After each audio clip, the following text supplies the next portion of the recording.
Hello नमस्कार मेरे प्यारे विद्यार्थियों, स्वागत है आपका एक बार फिर से अरावली पाठशाला में। हम पढ़ रहे थे कक्षा 11वीं की केमिस्ट्री रसायन विज्ञान और उसके हमने 8वां चैप्टर शुरू किया था जो पुरानी किताब में पुरानी बुक्स में हमारा 12वां चैप्टर है और नई वाली किताब के अनुसार बुक्स के अनुसार 11वां चैप्टर है। उसका नाम है कार्बनिक रसायन, यानी रसायन, कार्बनिक रसायन, कुछ आधारभूत सिद्धांत या तकनीकें, ये हमारा चैप्टर का नाम है। चैप्टर को हमने शुरुआत कर दी थी, उसके हम कुछ टॉपिक्स पढ़ लिए थे, स्टार्टिंग इस चैप्टर की हमने कर ली थी। अब हम आगे देखते हैं, इस चैप्टर को आगे लेके बढ़ते हैं। इसी के साथ चलिए हम अपना वीडियो स्टार्ट करते हैं। चैनल पर नए हो तो चैनल को जरूर सब्सक्राइब कर देना। चलिए देखिए, हमने कहाँ तक पढ़ा। हमने कार्बनिक रसायन के बारे में पढ़ा, बर्जेलिस का जैव शक्ति सिद्धांत को भी हमने पढ़ लिया, वोलर की अवधारणा को हमने पढ़ा, उसके बाद कार्बनिक यौगिकों की आधुनिक अवधारणा को पढ़ा हमने। फिर हमने पढ़ा है प्रयोगशाला में बनने वाले प्रथम 3 कार्बनिक यौगिकों के बारे में भी हमने पढ़ लिया। अब हम पढ़ने जा रहे हैं कार्बनिक यौगिकों के गुण के। कार्बनिक यौगिक होते हैं, उनके गुणधर्म क्या है, उनकी संरचना कैसी होती है, अकार्बनिक की तुलना में कैसी संरचना होती है, उनके संगठन किन किन के साथ मिलकर कार्बनिक यौगिक बनते हैं, उनकी संख्या कितनी है, इनकी घुलनशीलता, ज्वलनशीलता, क्वथनांक वगैरह, इन सब ये इनके क्या हो गए, गुण हो गए। इन गुणों के बारे में आज हम पढ़ेंगे। चलिए हम स्टार्ट करते हैं। देखिए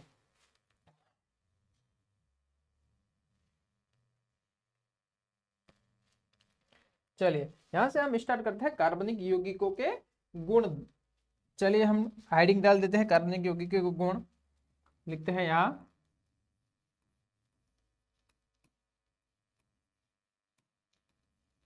कार्बनिक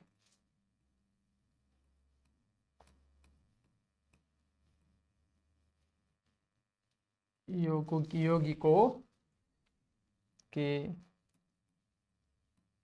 गुण। क्या है ये? कार्बनिक यौगिकों के गुण। चलिए ये अपनी हेडिंग है। चलिए अब इन गुणों के बारे में लिखते हैं, एक एक करके गुणों के बारे में।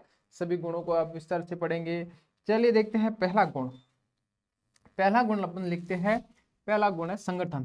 क्या है? पहला गुण है संगठन। संगठन का मतलब होता है कि वो किस किस से मिलकर बनते हैं, कार्बनिक यौगिक किन किन चीजों से मिलकर बनते हैं, उसका मतलब हो गया संगठन। संगठन के बारे में पढ़ेंगे। चलिए संगठन में देखिए, कार्बनिक यौगिकों में कार्बनिक यौगिक, कार्बनिक यौगिक किस किस के साथ, जैसे कार्बनिक यौगिक हाइड्रोजन, ठीक है, नाइट्रोजन, ऑक्सीजन, पी, फास्फोरस, फिर ये है एक्स, ठीक है, आदि के साथ संगठन बना सकते हैं। इन सभी के साथ कार्बनिक यौगिक, कार्बन का संगठन इन सभी यौगिकों के साथ हो सकता है। यहाँ पर आप एक्स से कंफ्यूज होंगे। एक्स का मतलब है, एक्स बराबर है fluorine, chlorine, iodine, bromine,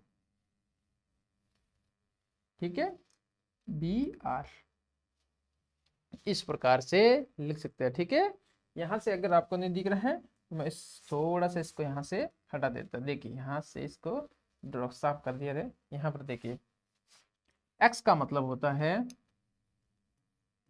x बराबर है fluorine, chlorine, bromine, iodine, etcetera. माने कि क्या होता है, ये सब क्या है, ये सब हैलोजन है। हैलोजन तत्व क्या है? हैलोजन आपने जरूर पढ़ा होगा। हैलोजन तत्व क्या है? ये सब हैलोजन तत्व।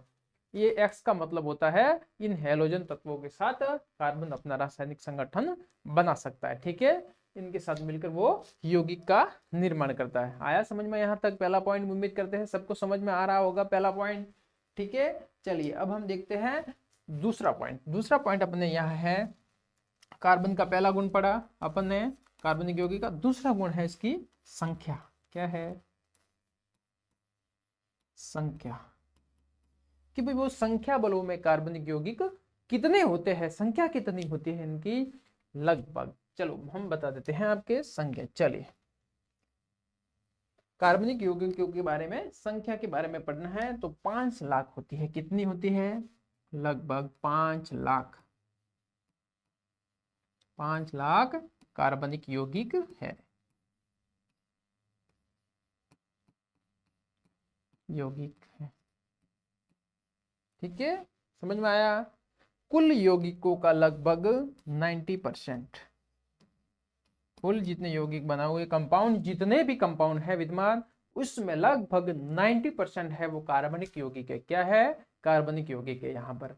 चलिए, यहाँ तक समझ में आया। दूसरा पॉइंट पे यहाँ पर उम्मीद करते हैं समझ में आ रहा होगा आपको। दूसरा पॉइंट, तीसरा पॉइंट है संरचना। क्या है? संरचना। अब तीसरा पॉइंट आपको देखना है। तीसरा पॉइंट, तीसरा गुणधर्म है इसका संरचना। संरचना इसकी किस प्रकार की होती है?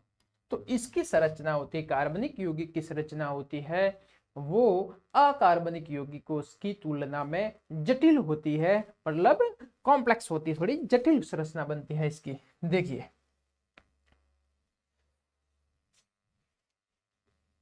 कार्बनिक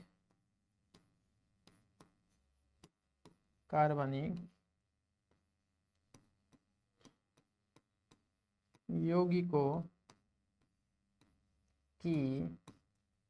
संरचना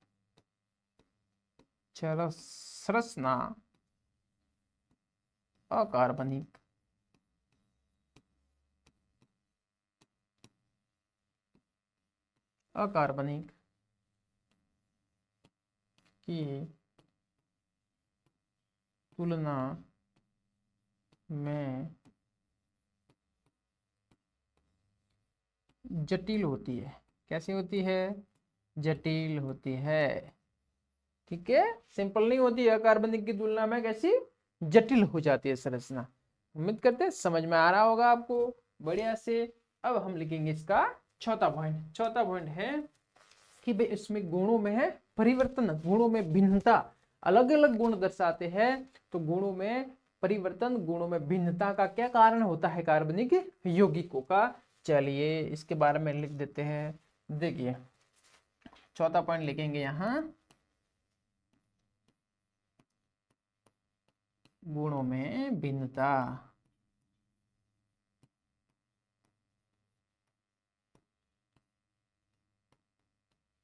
गुणों में भिन्नता का कारण होता है इसमें कार्बनिक यौगिकों में क्रियात्मक समूह होते हैं पीछे। जैसे कार्बनिक यौगिक की श्रृंखला होती है, ये श्रृंखला है अपन के पास CH2OH लगा हुआ। ठीक है, मतलब देखिए ये पीछे क्या है? OH। OH एक क्रियात्मक समूह है। क्रियात्मक समूह पीछे लगने के कारण ये इसके गुणों में परिवर्तन ला देता है। इसी प्रकार से जैसे कि ये होता है एथेनॉल C2H5OH, ये पीछे इसके OH लग गया क्रियात्मक समूह। कार्बन और हाइड्रोजन से जो यौगिक कार्बनिक श्रृंखला बनी थी उसके पीछे OH मतलब हाइड्रोजन लग गया, OH मतलब फिनॉल लग गया। मतलब समझ में आया? जैसे कि ये क्रियात्मक समूह, ये OH अल्कोहल वाला, ठीक है, जैसे ये बेंजीन के ऊपर लग जाता है तो वो फिनॉल हो जाता है। ठीक है, इसी प्रकार कार्बनिक दो श्रृंखला वाली C2H5 दो श्रृंखला वाली कार्बन श्रृंखला थी, इसके पीछे लग गया तो ये एथेनॉल बन गया। ठीक है, समझ में आया? मतलब क्रियात्मक समूह पीछे लगने से इसके गुणों में परिवर्तन आ जाता है, भिन्नता आ जाती है। चलिए ठीक है, गुणों में भिन्नता, इसका कारण क्या है? क्रियात्मक समूह, क्रियात्मक, आगे जाके हम क्रियात्मक समूह के बारे में भी विशेष अध्ययन करेंगे।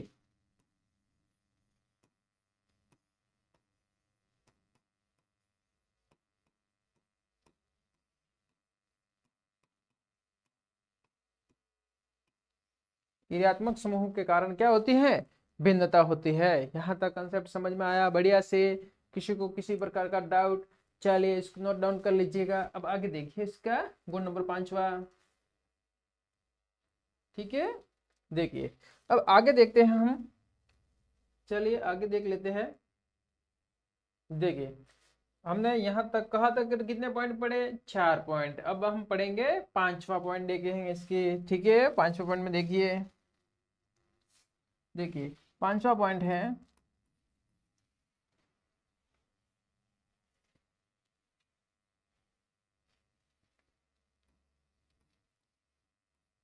ज्वलनशीलता।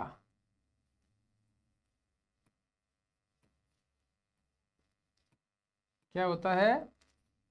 ज्वलनशीलता। ज्वलनशीलता मतलब जलने की क्षमता। तो मतलब ज्वलनशीलता में कार्बनिक यौगिक कैसे होते हैं? तो यहाँ पर लिखेंगे कार्बनिक यौगिक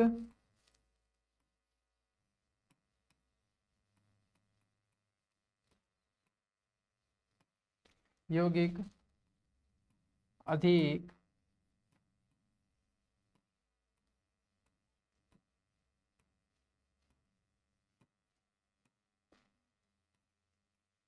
अधिक ज्वलनशील, अधिक ज्वलनशील होते हैं।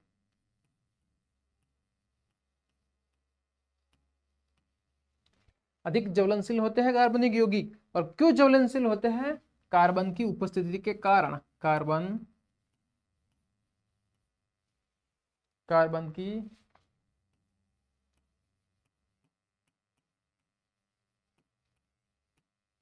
उपस्थिति के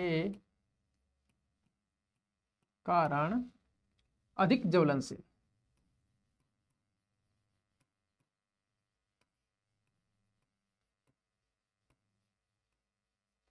अधिक ज्वलनशील होते हैं। ठीक है, समझ में आया? कार्बन की उपस्थिति के कारण अधिक ज्वलनशील होते हैं। समझ में आ रहा है? बढ़िया से। चलिए,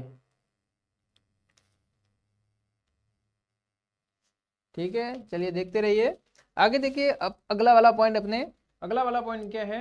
अगला वाला पॉइंट अपन पढ़ेंगे इसकी विलेयता, कि इसकी विलेयता कैसी है, किसमें ये विलय हो जाता है, किसमें ये विलय नहीं होता है। चलिए देखते हैं, आगे वाला छठा पॉइंट लिखते हैं।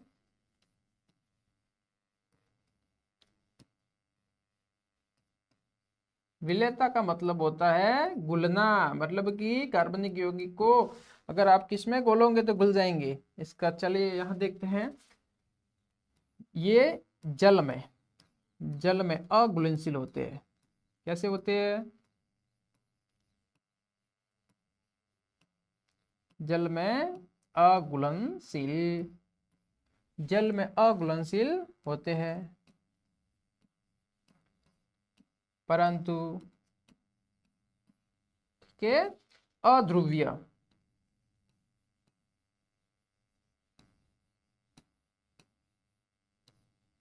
अध्रुवीय विलायकों,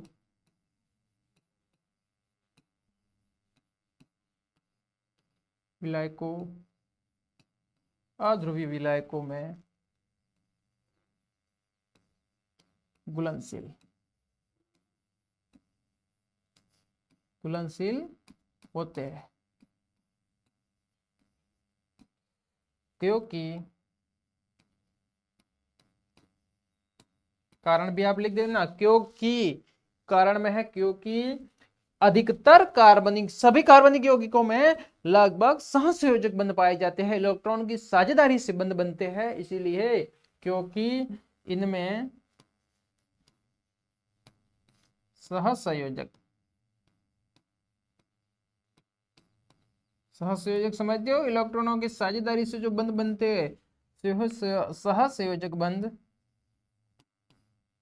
पाए जाते हैं। इसी कारण से ये जल में अघुलनशील होते हैं, परंतु अध्रुवीय विलायकों में घुलनशील होते हैं। ध्रुवीय क्या होता है? अध्रुवीय क्या होता है? जो पोल बनाता है, पोलर बनाता है, उसको बोलते हैं हम ध्रुवीय, ध्रुव बनाता है। जैसे कि मैं आपको एक उदाहरण के तौर पर समझा देता हूं। जैसे कि हमने लिया HF, क्या लिया? HF। देखिए यहाँ पर इलेक्ट्रोनेगेटिविटी मतलब इलेक्ट्रॉन विद्युत ऋणात्मकता में बहुत ज्यादा अंतर है। किसमें? हाइड्रोजन और फ्लोरीन में। फ्लोरीन की विद्युत ऋणात्मकता सबसे ज्यादा होती है। इसी कारण से इनके बीच में जो इलेक्ट्रॉनों का साझा होगा, इलेक्ट्रॉनों का साझा, जो साझेदारी के इलेक्ट्रॉन होंगे, अधिक विद्युत ऋणात्मकता फ्लोरीन की है। इसीलिए ये क्या करेगा? ये इलेक्ट्रॉन साझेदारी के इलेक्ट्रॉनों को अपनी ओर खींचेगा। ठीक है, अपनी ओर खींचेगा, जिससे क्या होगा? ये तो हो जाएगा पार्शियल नेगेटिव और ये हो जाएगा पार्शियल पॉजिटिव। और इस प्रकार से ये दोनों मिलकर क्या बन गए? ध्रुव बन गए। क्या बन गए? ध्रुव बन गए, मतलब ये ध्रुवीय हो गए। आया समझ में? इस प्रकार से ऐसी जो क्रिया को नहीं करते जिसमें विद्युत ऋणात्मकता में ज्यादा अंतर नहीं होता है वो अध्रुवीय होते हैं। जिसमें ज्यादा अंतर होता है वो इलेक्ट्रॉन एक तरफ खींच लेते हैं, उसको ज्यादा क्या बोलते हैं, ध्रुवीय बोल देते हैं। समझ में आया, पोलर और नॉन पोलर। उम्मीद करते हैं यहाँ तक आपको कंसेप्ट बढ़िया से समझ में आया होगा। तो अगला पॉइंट देखिए, अगला पॉइंट हम देखेंगे गलनांक व क्वथनांक। क्या देखेंगे, गलनांक व क्वथनांक। ठीक है, चलिए यहां पर लिख देते हैं, आ जाएगा। चलिए देखिए 7वां पॉइंट लिखता हूं मैं, गलनांक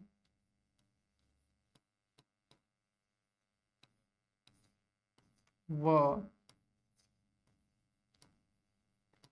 क्वथनांक। देखिए इनके गलनांक और क्वथनांक कम होते हैं। क्या होते हैं, कम।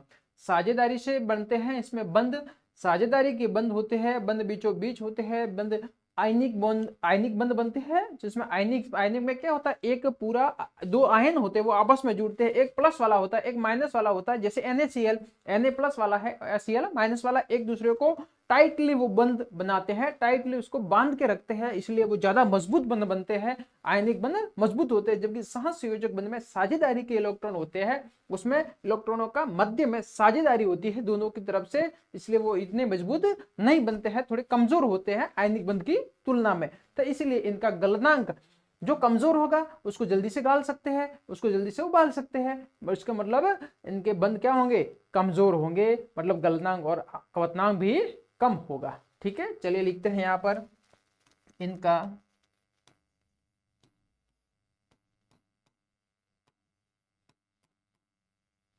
गलनांक व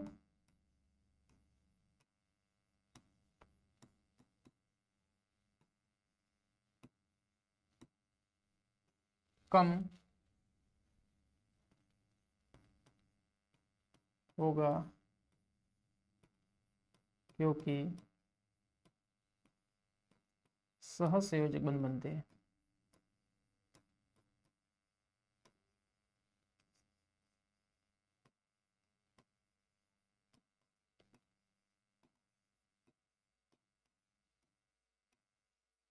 गलनांक और क्वथनांक कम होंगे। क्यों कम होंगे, क्योंकि इनमें सहसंयोजक बंध का निर्माण होता है। समझ में आया यहाँ तक, बढ़िया से कंसेप्ट समझ में आ रहा है। चलिए आगे देखते हैं, देखते रहिए। चलिए ठीक है, इस प्रकार से हमने कार्बनिक यौगिकों के 7 गुणधर्मों के बारे में यहाँ पर अपने पढ़ा। 7 गुणधर्म क्लियर हुए।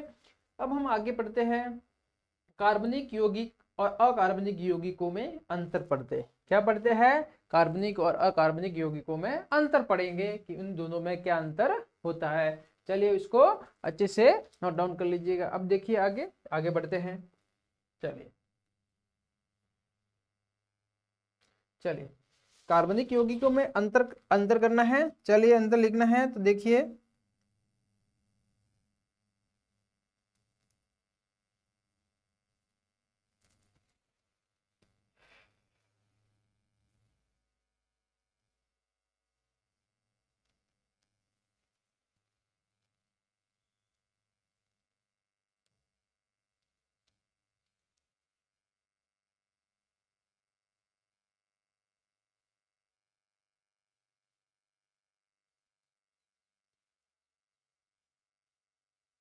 चलिए ठीक है। चलिए अब अंतर लिख देते हैं दोनों के बीच में। देखिए अब मैं हेडिंग डाल रहा हूं, एक तरफ तो लिखूंगा कार्बनिक यौगिक। क्या लिखूंगा, कार्बनिक यौगिक। चलिए देखते हैं, यहां पर लिखता हूं मैं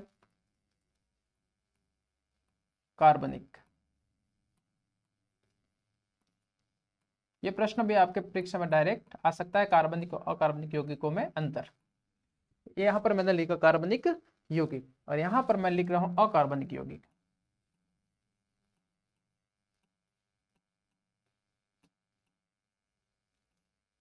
अकार्बनिक अकार्बनिक यौगिक। चलिए ठीक है, बढ़िया समझ में आया। यहाँ तक कार्बनिक और अकार्बनिक यौगिकों के बीच में अंतर करना है। यहाँ पर इतना लिखना है, तो सारणी बनानी है। चलिए अब एक पहला पॉइंट इसका, दूसरा पॉइंट इसका लिखते हैं। चलिए लिखते हैं, इसमें लिखते हैं चलिए इसमें सबसे पहले शुरुआत करते हैं। देखिए जो कार्बनिक यौगिक होते हैं वो मुख्यतः, इसमें पहला पॉइंट अपन यहां से लिखेंगे, ठीक है। यह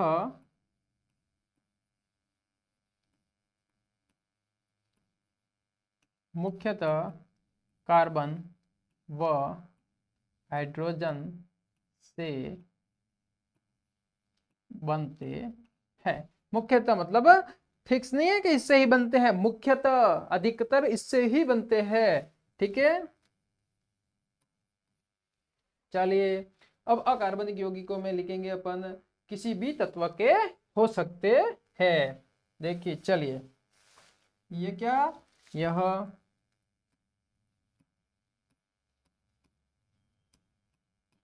किसी भी तत्व के हो सकते,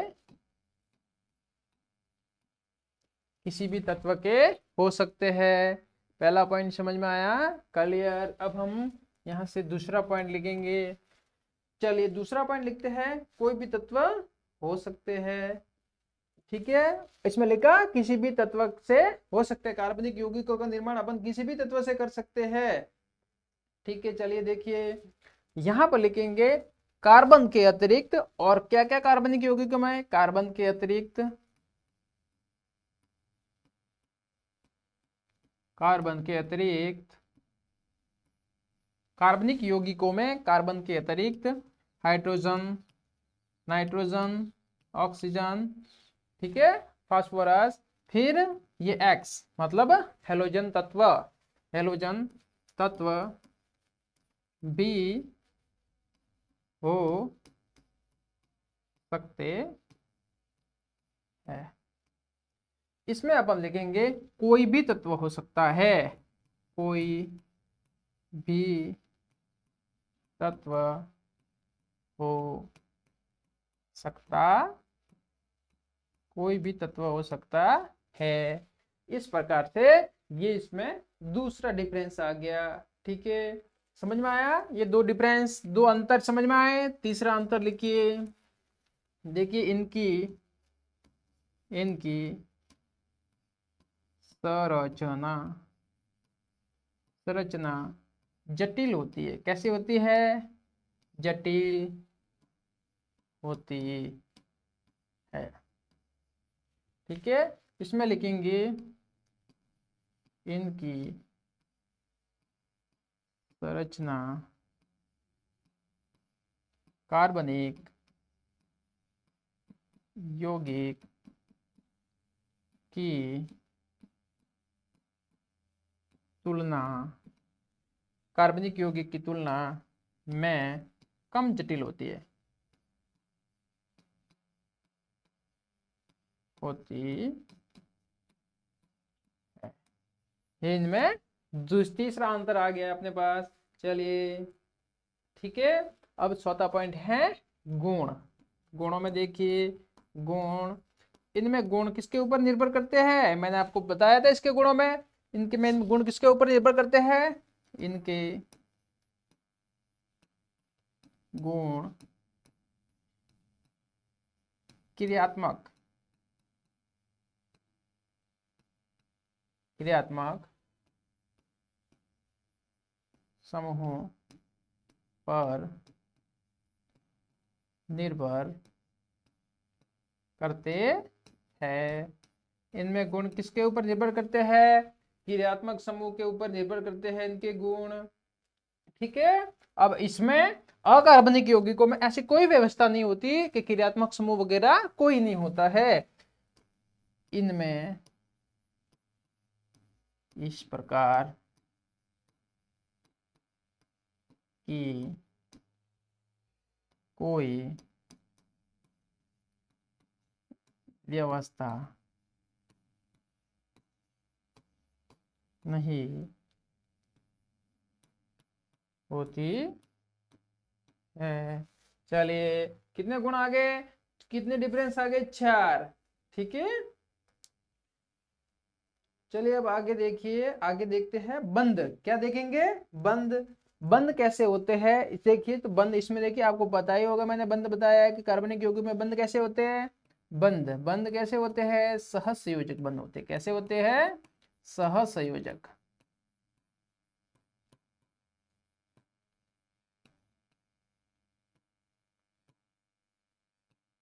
होते हैं। इसमें देखिए, इसमें कौन सा बंद होता है, इसमें कोई भी बंद हो सकता है, किसी भी प्रकार का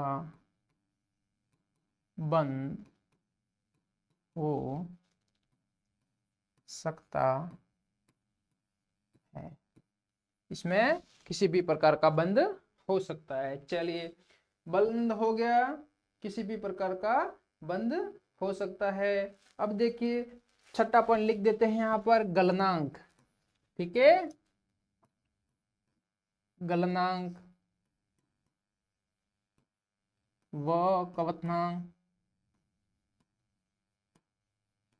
गलनांक और कवथनांक कैसे होते हैं इसके, गलनांक व कवथनांक कम होते हैं, बताया था मैंने आपको, कम होते हैं। चलिए इसमें देखते हैं, इनमें कार्बनिक यौगिक की तुलना में अधिक होते हैं।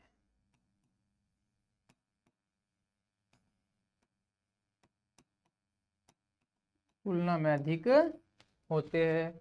आया समझ में, डिफरेंस, ये अंतर है दोनों में, कार्बनिक यौगिक अकार्बनिक यौगिकों के बीच में आपको अंतर पूछने को बोलते तो ये अंतर है। गलनांक इसका उच्च होता है और इसका, देखिए इसमें गलनांक उतना कम, उसमें थोड़े अधिक होते हैं इसकी तुलना में। ठीक है, चलिए एक और डिफरेंस है, सातवां पॉइंट मैंने लिखवाया था आपको, विलेयता। देखिए यहां पर लिख देते हैं विलेयता। क्या लिखते हैं, विलेयता। देखिए यह जो कार्बनिक यौगिक होते हैं जल में अविलेय,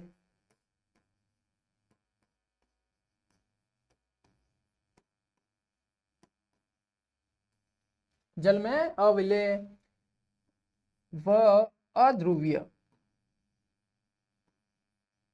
अध्रुवीय विलायकों विलायकों में विलय, अध्रुवीय विलायकों में विलय। इनमें देखिए यह जल में विलय, जल में कैसे होते हैं, विलय, तथा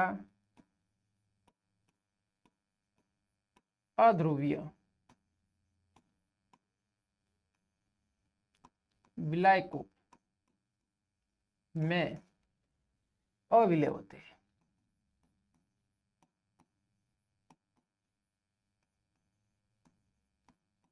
होते हैं।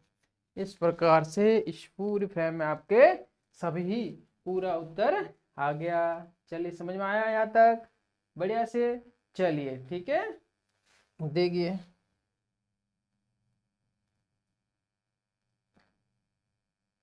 ठीक है, चलिए देखिए ये इस प्रकार से है, इसमें अपने कंप्लीट आ गया। थोड़ा इस साइड और कर लेते हैं। चलिए देखिए ये यहाँ से, ठीक है, दिख रहा है। चलिए देखिए ये अपना कंप्लीट आंसर है, कार्बनिक यौगिक और अकार्बनिक यौगिकों में क्या अंतर होता है, इसमें किसी भी प्रकार का कोई डाउट। ठीक है, आया समझ में। इस प्रकार से आपको ये अंतर नोट कर लेना है। चलिए इसको नोट कर दीजिए। अब आगे बढ़ते हैं।